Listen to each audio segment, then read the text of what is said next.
Selamat pagi, Bapak Ibu Saudara sekalian yang kami kasih dalam Tuhan Yesus Kristus. Selamat berjumpa kembali dengan kami dari Restoration Christian Church di Los Angeles.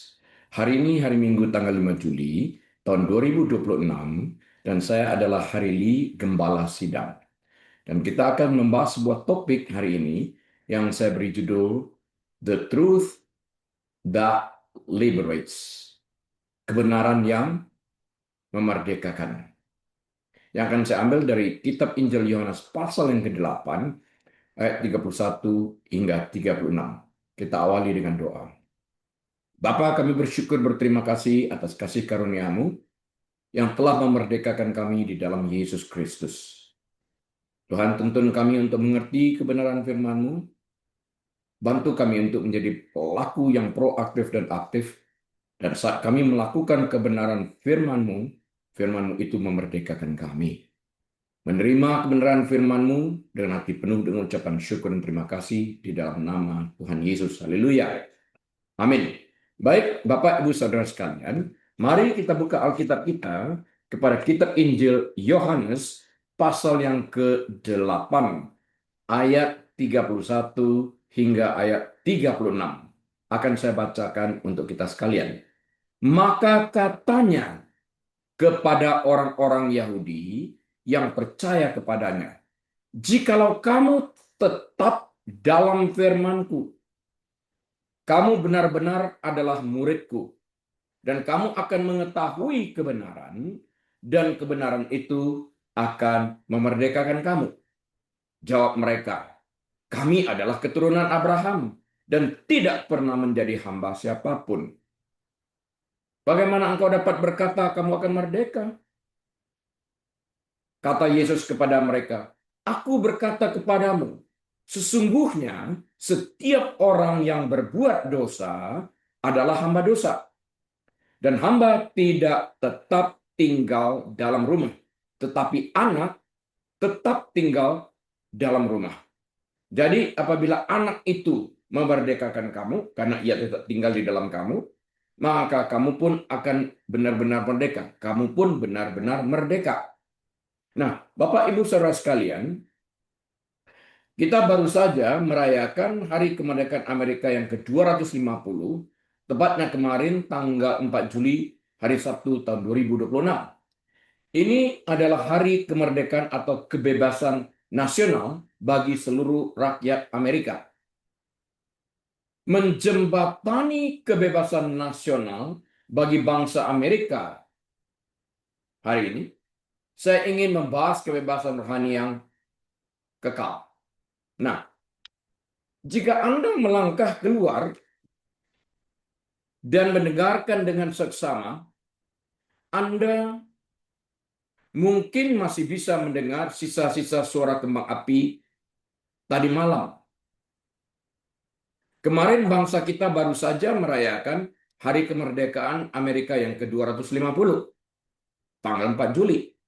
Kita menyalakan grill, kita berkumpul di halaman rumah belakang, menyaksikan langit bermandikan cahaya warna merah, warna putih, biru, sangat indah, serta merayakan anugerah bersejarah berupa kebebasan politik dan sipil. Kita hidup di negeri yang menjunjung tinggi kebebasan di atas segalanya. Kita menyanyikannya, membangun monumen untuknya, dan menjaganya dengan segenap kemampuan kita. Namun Bapak Ibu Saudara sekalian, saat asap kembang api mulai menghilang dan kita terbangun di hari Minggu pertama bulan Juli ini, hari ini tanggal 5 Juli, sebuah pertanyaan yang lebih mendalam perlu kita ajukan. Apa itu? Mungkinkah seseorang hidup di negara yang merdeka, namun tetap menjalani hari-harinya sebagai seorang tawanan? Mungkinkah? Bisakah seseorang memiliki hak untuk memilih, hak untuk berbicara, dan hak untuk mengejar impian mereka, sementara jiwanya tetap terkurung di balik jeruji besi yang tidak kasat mata, yang tidak terlihat. Kenyataannya, Bapak Ibu Saudara sekalian, Anda bisa saja memiliki kebebasan fisik dan politik yang mutlak. Namun, Anda tetap menjadi budak dari hal-hal yang tidak dapat diatur oleh pemerintahan manusia manapun di seluruh dunia ini. Anda bisa terlihat bebas di luar, bisa saja, namun sepenuhnya Anda terikat di dalam, terperangkap oleh rasa bersalah, terbelenggu oleh kebiasaan membandingkan diri, tersandera oleh tekanan yang melelahkan akibat beban masa lalu yang menyakitkan. Nah, hal ini, Bapak Ibu Saudara sekalian, mengingatkan saya pada sebuah gambaran yang melukiskan kondisi manusia dengan sempurna. Bayangkan, seekor burung yang menghabiskan seluruh hidupnya di dalam sangkar besi yang sempit. Suatu hari, pemiliknya membuka pintu sangkar itu selebar-lebarnya, sebesar-besarnya. Langit tampak cerah, pepohonan seolah memanggil, dan penghalang itu telah tiada, karena pintu telah terbuka. Namun, alih-alih terbang keluar, burung itu justru mundur ke sudut terjauh di sangkar, mencengkram erat tangkringan besinya. Ya, mencengkram erat tangkringan besinya. Pintu terbuka lebar, namun burung itu tetap menjadi tawanan. Pertanyaannya, mengapa? Karena meskipun lingkungannya telah berubah, pintu sangkar telah terbuka lebar, kenyataan batin burung itu tetap tidak berubah. Ia tidak tahu caranya menjadi bebas, tidak mengerti. Nah, hari ini, tepat setelah perayaan Hari Besar Nasional kita kemarin, Yesus hadir di hadapan kita dengan sebuah pernyataan yang sangat berbeda. Ia tidak menawarkan sistem politik baru ataupun keadaan eksternal yang lebih baik. Ia menembus kehidupan lahiriah kita, langsung menuju jiwa kita, dan menawarkan sebuah proklamasi pembebasan batin yang kekal. Nah, saya ingin membawa kita sekalian kepada konteks Alkitabiah, ilusi kebebasan. Mari kita buka sekali lagi Alkitab kita kepada kitab Injil Yohanes pasal yang ke-8, dan kita ulang baca ayat 31 sampai 36. Mari kita simak perkataan Yesus dalam ayat-ayat ini. Maka katanya, kata Yesus, kepada orang-orang Yahudi yang percaya kepadanya, jikalau kamu tetap dalam firman-Ku, kamu benar-benar adalah murid-Ku, dan kamu akan mengetahui kebenaran, dan kebenaran itu akan memerdekakan kamu. Jawab mereka, kami adalah keturunan Abraham, dan tidak pernah menjadi hamba siapapun. Bagaimana engkau dapat berkata kamu akan merdeka? Kata Yesus kepada mereka, aku berkata kepadamu, sesungguhnya setiap orang yang berbuat dosa adalah hamba dosa. Dan hamba tidak tetap tinggal dalam rumah, tetapi anak tetap tinggal dalam rumah. Jadi apabila anak itu memerdekakan kamu, kamu pun benar-benar merdeka.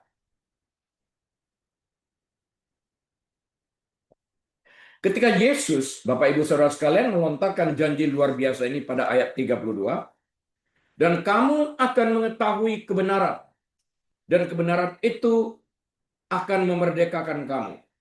Pendengarnya tidak bersorak gembira. Mereka justru bersikap defensif. Mereka segera beralih pada warisan leluhur dan kebanggaan politis mereka. Apa yang mereka katakan? Mereka berkata, kami adalah keturunan Abraham dan tidak pernah menjadi hamba siapapun. Apa benar seperti itu? Tidak pernah menjadi hamba siapapun. Sekarang mari kita berhenti sejenak untuk bersikap jujur secara historis. Saat mereka mengucapkan kata-kata itu, mereka sedang berada di bawah cengkraman keras Kekaisaran Romawi. Kekaisaran Romawi sedang menjajah mereka.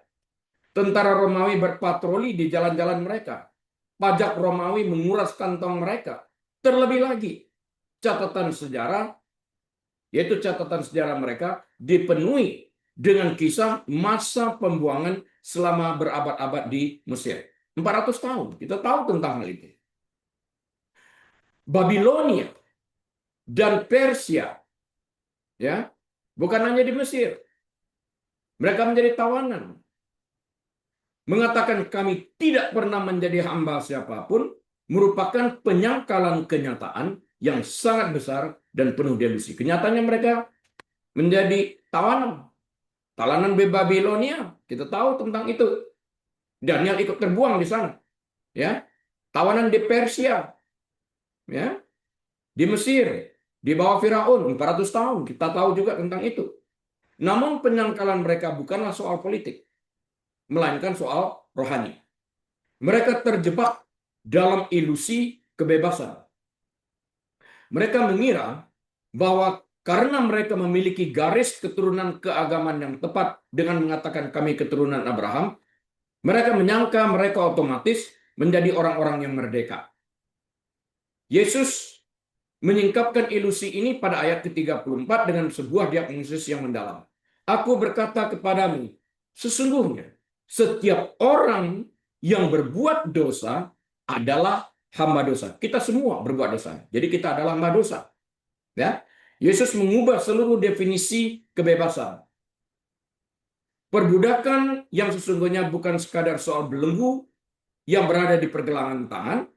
Ini tentang belenggu yang melilit hati Anda, kita sekalian, oleh dosa. Dosa melilit kita. Kata Yunani yang digunakan untuk berbuat dosa menyiratkan sesuatu tindakan yang terus-menerus dan menjadi kebiasaan. Kita terlilit oleh tali dosa. Tali dosa tersebut membelenggu hati kita sehingga kita tunduk dan terus melakukan keinginan dosa. Nah, dia hendak mengatakan bahwa dosa bukan sekadar serangkaian pilihan buruk yang kita ambil tanpa Yesus. Bapak, Ibu, Saudara sekalian, dosa adalah Tuhan yang kita layani. Nah, Yesus berkata, kamu akan mengetahui kebenaran, dan kebenaran itu akan memerdekakan kamu. Perkataan mengetahui itu bukan artinya sekedar tahu, mengenal firman saat kita membacanya, ya, bukan itu, atau mendengar seorang mengucapkan ayat-ayat Alkitab, bukan itu. Perkataan mengetahui di sana, to know, dalam berarti berintimidasi, berintimasi, bukan berintimidasi, berintimasi. Perkataan to know artinya intimasi. Nah, artinya melakukan sesuatu yang intim, artinya melaksanakan, mengerjakan firman tersebut. Saat kita melakukan firman itu, saat itulah kemerdekaan itu terjadi. Ya. Jika kita hanya sekedar menghafalkan firman, tidak melakukannya, Alkitab mencatat iman tanpa perbuatan mati, tidak membuahkan sesuatu. Ya. Sekarang saya ingin melanjutkan dengan diagnosis, berbicara tentang belenggu yang tidak kasat mata akibat dosa, rasa malu, dan beban masa lalu yang menghantui kita sampai hari ini. Nah, kita harus memahami hakikat dari penawanan rohani ini jika kita ingin melangkah keluar darinya. Dosa adalah Tuhan yang sangat licik dan menipu. Dosa tersebut selalu menyajikan kebebasan. Itu yang ditawarkan, yang disajikannya. Namun kenyataannya hanya memberikan sel penjara, bukan kebebasan. Renungkanlah bagaimana hal ini bekerja dalam kehidupan kita sehari-hari. Dosa membisikkan, jika kamu menuruti kebiasaan ini, kamu akan merasa lega. Namun, begitu kamu menyerah kepada kehendak dosa, rasa lega itu berubah menjadi apa? Kecanduan. Dosa berkata, jika kamu mengambil jalan pintas dan berbohong, kamu akan melindungi dirimu sendiri. Namun begitu kebohongan itu terucap, kamu menjadi tawanan rasa takut akan ketahuan. Sehingga kamu terus-menerus berbohong untuk menutupi kebohongan pertama. Dengan kebohongan kedua. Kebohongan ketiga menutupi kebohongan kedua dan selanjutnya. Kita hidup dalam ketakutan, takut rahasia kebohongan terbongkar. Dosa berkata kepadamu, jika kamu bekerja sampai mati-matian, mengumpulkan lebih banyak harta, dan terus-menerus meraih prestasi, kamu akan menemukan rasa aman. Jika sedikit lagi uang terkumpul, kamu mendapatkan rasa aman. Namun alih-alih merasa aman, kamu justru terjebak dalam rutinitas yang melelahkan demi tuntutan performa. Kamu dihantui ketakutan bahwa jika kamu berhenti menghasilkan sesuai performa yang dituntut, kamu percaya bahwa kamu akan kehilangan harga dirimu. Nah, bersama dosa, berjalan pula rekan dosa yang kejam. Siapa rekannya? Rasa malu. Rasa malu itu adalah suara lirik yang mengubah perbuatanmu menjadi jati dirimu. Ia meyakinkan, rasa malu ini meyakinkan bahwa identitasmu selamanya ditentukan oleh saat-saat terburukmu, oleh hubungan yang rusak, atau beban dari pola asuh masa lalumu. Padahal tidak demikian. Tapi ini yang ditanamkan di dalam alam bawah sadar manusia tersebut. Hidup dengan rasa malu yang belum pulih dan beban masa lalu yang gelap, ibarat mendaki jalan kehidupan sambil memanggul ransel raksasa yang basah kuyup dan sangat berat. Jalan mendaki lagi. Nah, setiap pagi kamu mengenakan ransel raksasa yang basah kuyup dan berat ini.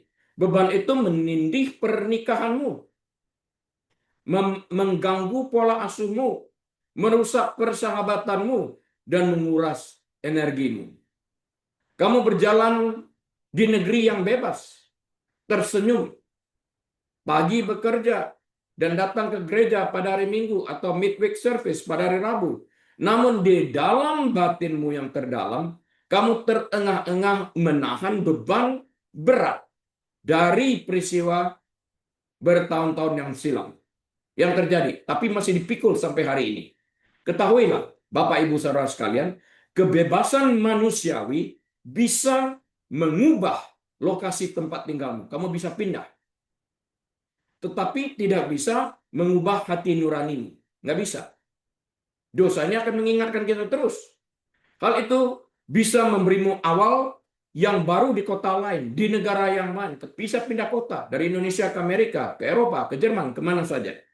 Tetapi tidak bisa memberimu hati yang bersih. Inilah sebabnya Yesus mengatakan bahwa kebebasan lahiriah saja tidaklah cukup. Kita tidak hanya membutuhkan perubahan suasana, kita membutuhkan perubahan dalam hal siapa yang menguasai hidup kita. Kita membutuhkan kebenaran yang menembus lebih dalam daripada mekanisme pertahanan diri kita dan mendobrak kunci-kunci yang selama ini kita sembunyikan dengan rapat jauh di dalam hati kita. Kita akan belajar saat ini tentang tragedi dari satu pribadi yang duduk dalam kegelapan, terbelenggu dalam kebiasaannya, dalam kecanduannya. Dia adalah Michael Jackson yang mengalami tragedi ini. Untuk memahami bagaimana rasanya menolak kebenaran dalam penjara batin, kita bisa melihat pada kehidupan tragis seorang pria yang mencapai tingkat ketenaran dan kemandirian global yang jarang dialami manusia lain. Dia adalah Michael Jackson, penyanyi pop. Nah, sebagai raja pop, ia adalah sosok raksasa dalam dunia budaya. Ia memiliki kekayaan yang tak terbayangkan, memecahkan segala rekor di industri musik, serta memiliki kebebasan mutlak untuk membeli apapun yang ia inginkan dan pergi kemanapun di muka bumi ini. Ia bahkan membangun kerajaan pribadinya sendiri, sebuah kawasan luas bernama Neverland, untuk mengisolasi diri dari dunia luar. Ya, di permukaan Michael Jackson tampak sebagai penguasa nasibnya sendiri, memiliki kebebasan duniawi yang tiada tara. Namun di balik panggung-panggung spektakuler dan pemujaan dunia, Michael Jackson sebenarnya hidup sebagai tawanan dari masa lampaunya, dari masa lalunya, yang belum pulih dan kehancuran batin yang mendalam yang dialaminya, yang dibawa sejak masa kecilnya. Karena Michael Jackson menolak untuk membawa luka masa kecil yang dalam, menolak untuk membawa kesepian yang menyesakkan, menolak untuk membawa ketergantungan yang kian parah ke dalam terang yang dapat memulihkannya. Ia membiarkan rasa takut mendikte hidupnya. Ya, ia mengenakan topeng fisik di depan umum untuk menyembunyikan jati dirinya, memakai kacamata hitam di dalam ruangan yang gelap, dan semakin mengisolasi diri dari siapapun yang berani menyampaikan kebenaran yang pahit kepadanya. Dia nggak mau ditegur, dia tidak mau diberikan pengarahan, dia tidak mau mendengar kebenaran. Di tahun-tahun terakhir hidupnya, ikon global ini hidup dalam pengasingan yang ia ciptakan sendiri. Ia menghabiskan hari-harinya di kamar tidur yang pengap dan gelap gulita, di mana jendela-jendelanya ditutup rapat dengan selotip dan dilapisi plastik hitam tebal demi menghalangi masuknya satupun sinar matahari alami. Ia menjadi sangat bergantung pada obat bius bedah yang kuat, yaitu propofol, hanya untuk memangsa pikirannya tertidur, terlelap sebentar. Selain dari itu, ia juga sangat bergantung pada obat penenang, pada obat sedatif. Obat sedatif lainnya seperti benzodiazepins, layaknya lorazepam, midazolam, diazepam, obat-obat yang demikian. Sangat bergantung. Ia memiliki segala sumber daya di dunia untuk mencari pertolongan dari dunia profesional. Namun ia meninggal sebagai tawanan dari kehidupannya sendiri yang tak pernah ia alami secara jujur. Ia tetap terikat akan masa lampaunya. Karena itu bukan hanya dia menutup diri, dia menutup kamar sedemikian rupa tidak mengizinkan secerca sinar matahari pun masuk. Diam di dalam kegelapan yang melambangkan kegelapan jiwanya sendiri. Ia terjebak dalam kegelapan, baik secara harfiah maupun secara emosional. Karena ia lebih memilih isolasi daripada kerentanan yang muncul saat menghadapi kebenaran. Ia meninggal pada tanggal 25 Juni tahun 2009. Ia takut menghadapi kebenaran. Ya. Jalan penyangkalan diri untuk melihat masalah yang kita hadapi sebagai fakta yang ada selalu membawa kita kembali kepada titik itu.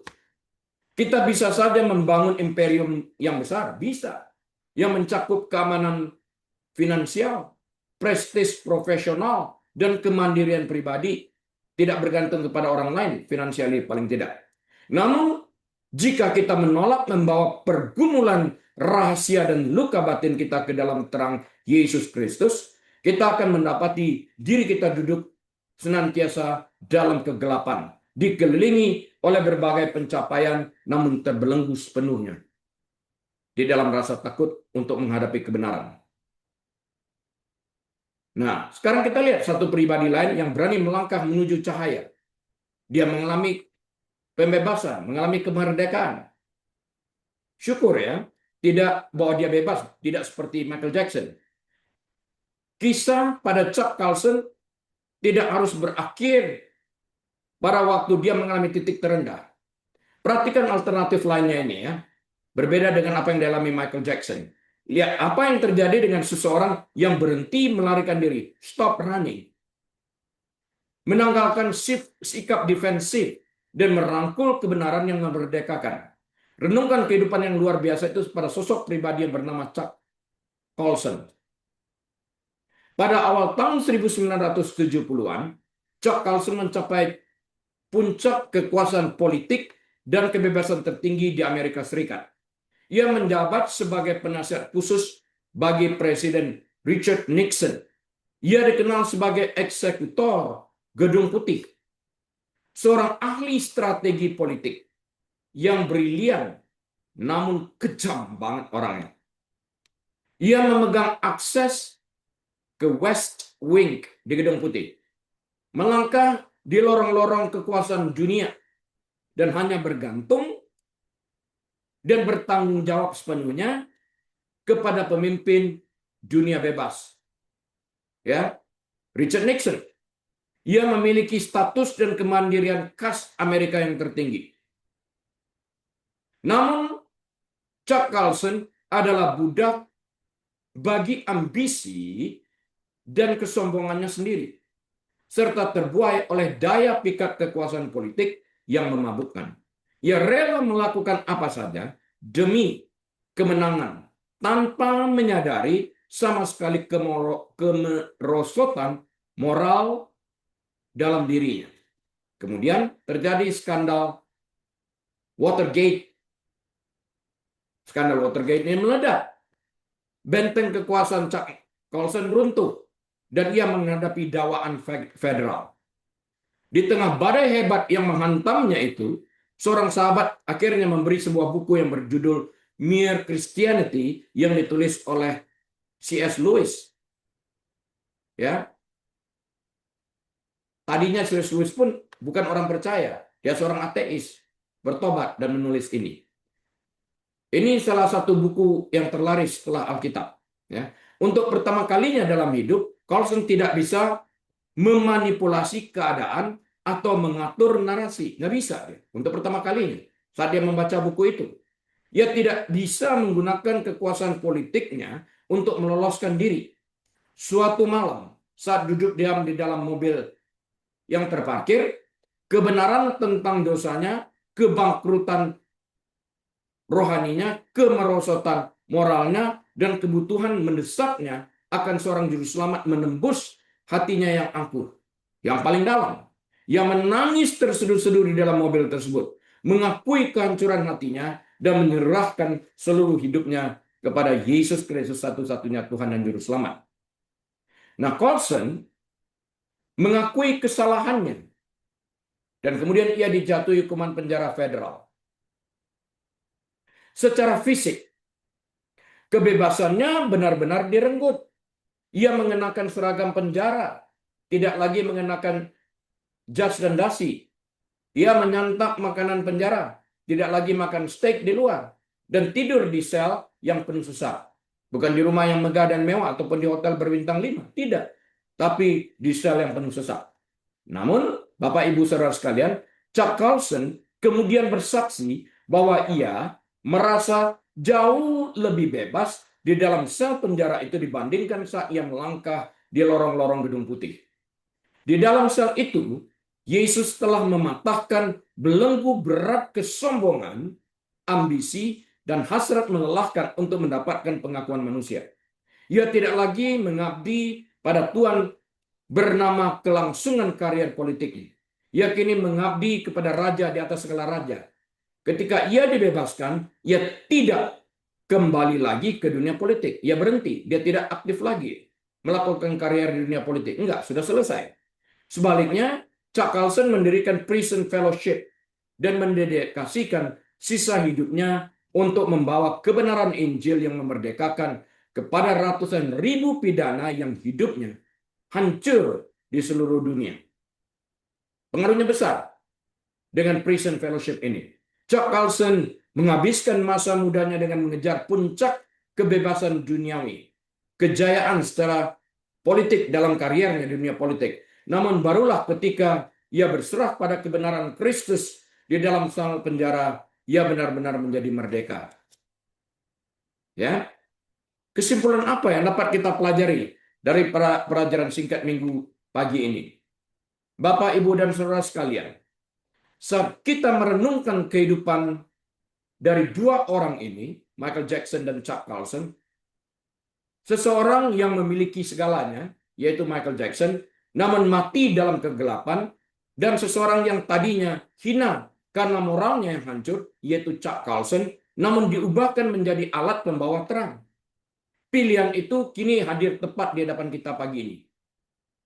Pilihan kita seperti apa? Untuk tetap tinggal di dalam kegelapan atau menghampiri terang dan membiarkan sinar terang itu menerangi hati kita, bertobat dari kesalahan dan dosa serta kejahatan kita, dan menerima Kristus sebagai Tuhan dan Juru Selamat kita, dibebaskan dari masa lampau, kita dipindahkan ke dalam kerajaan terang anaknya yang ajaib menurut Alkitab. Nah, Yesus berfirman dalam ayat 31, Yohanes 8 tadi, jikalau kamu tetap dalam firman-Ku, kamu benar-benar adalah murid-Ku.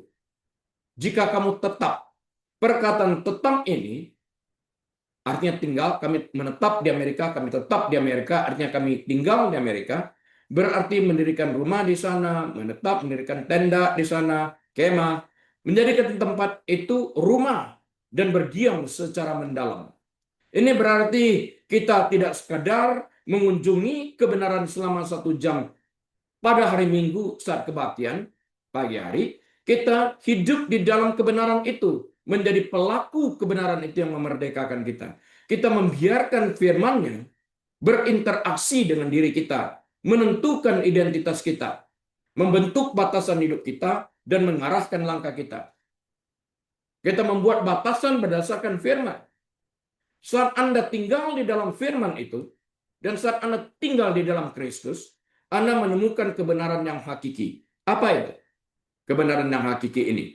Bahwa Anda, Bapak Ibu Saudara sekalian, jauh lebih hancur daripada yang berani Anda akui. Namun di dalam Kristus Yesus, Anda jauh lebih dikasihi daripada yang berani Anda harapkan.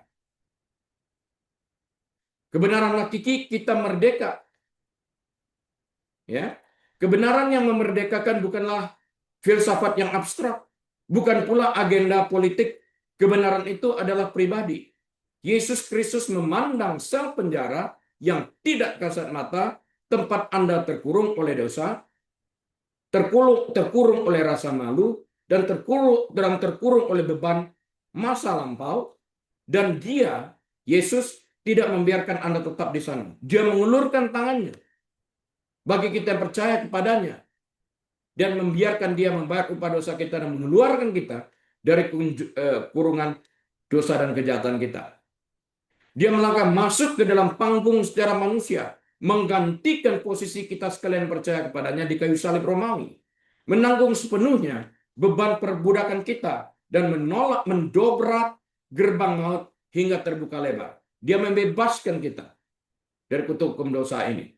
Jika hari ini, ya, jika Anda duduk diam mendengarkan firman ini dan jiwa Anda merasa letih, jika Anda lelah terus-menerus berbuat dan berbuat demi membuktikan nilai diri, jati diri, jika Anda kehabisan tenaga karena memikul beban berat masa lampau dan merasa malu, jika Anda terjebak dalam jerat perbandingan, dengarlah janji terakhir yang Yesus sampaikan dalam Yohanes 8 ayat 36 ini. Jadi, apabila anak itu memerdekakan kamu, kamu pun benar-benar merdeka. Tidak berada lagi di dalam penjara dosa tersebut. Keluar dari sana. Untuk selamanya. Once the Son set you free, you are free indeed. Jadi sekali anak itu memerdekakan kita, kita selamanya merdeka. Kamu pun benar-benar merdeka. Bukan separuh-separuh. Anda tidak perlu lagi hidup di sudut gelap sangkar itu. Nggak perlu. Pintunya terbuka lebar. Keluarlah dari tuntutan untuk selalu tampil sempurna, tampil perfect. Tinggalkan segala rahasia yang membelenggu dan melangkah masuk ke dalam terang kasih karunia Yesus Kristus yang cemerlang. Setelah kita merayakan kemerdekaan bangsa kita kemarin tanggal 4 Juli, mari kita menutup kebaktian Minggu pagi ini dan melangkah keluar menghadapi hari esok dengan menjalani hidup yang benar, hidup yang sungguh-sungguh dan kekal merdeka di dalam Yesus Kristus. Amin. Mari kita berdoa. Tuhan, hamba-Mu telah selesai berbicara, biarlah Roh Kudus terus berbicara meyakinkan kami bahwa di dalam Kristus kami benar-benar dimerdekakan dari kejadian apapun yang terjadi di masa lampau. Saudara dan Bapak Ibu sekalian yang dikasihi Tuhan, angkat kedua tangan kita, buka lebar-lebar pintu hati kita. Terimalah berkat ini. Tuhan memberkati engkau dan melindungi engkau. Tuhan menyinari engkau dengan wajahnya dan memberi engkau kasih karunia. Tuhan menghadapkan wajahnya kepadamu dan memberi engkau damai sejahtera. Tuhan membuat engkau menjadi kepala, bukan ekor, naik, tidak pernah turun. Diberkati saat engkau masuk, diberkati saat engkau keluar, diberkati bakulmu, diberkati tempat adonanmu, diberkati kandunganmu, diberkati pekerjaanmu, diberkati rumah tanggamu, diberkati pelayananmu, diberkati kesehatanmu. Apapun yang kau kerjakan dengan kedua tanganmu, Tuhan yang membuat engkau berhasil. Dan biarlah kita membuka lembaran waktu kita ini penuh dengan ucapan syukur dan terima kasih dengan hikmat marifat dari Allah Bapa, damai sejahtera dari Tuhan Yesus dalam persekutuan yang manis dan erat bersama dengan Tuhan Allah Roh Kudus, saat ini bahkan sampai selama-lamanya. Yesus Tuhan datang kali keduanya menjemput kita semua yang percaya kepadanya. Semua umat Tuhan yang menerima berkat berkata bersama-sama, amin. Baik Bapak Ibu Saudara sekalian, baptian telah usai dan dari Los Angeles saya ucapkan shalom, sampai berjumpa kembali atas izin Tuhan minggu depan.